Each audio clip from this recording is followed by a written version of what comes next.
So here I'm at USAIR Motorsports Raceway, and I'm about to do the first Track Day Direct tire test using the Zeknova Super Sport 300 tread wear, 245 4017 on the back of my BRZ, 300 horsepower turbo, but fairly simple suspension and no engine modifications aside from the turbo itself. So if we come back here to the tire mic, these are the Zeknovas 245 on a 17 by 9 inch wheel. I think they fit really well.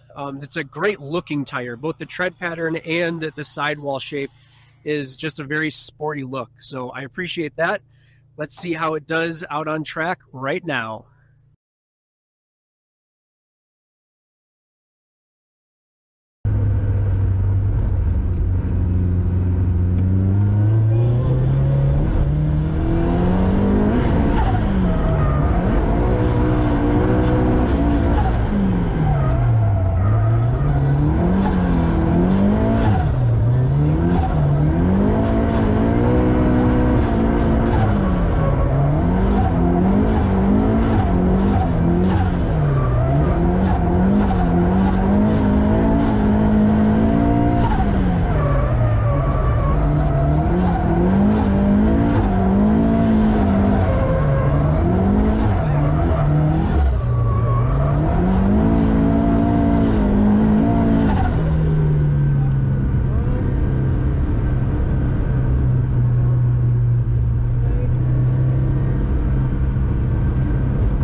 I just got done doing the tire test for the Zeknova Super Sport 300 treadwear 245 4017, and I got Jackson from Track Day Direct right here. Hello. He's got a ton of experience. A lot of people have talked to him about how these tires do, so we just want to get my initial impressions.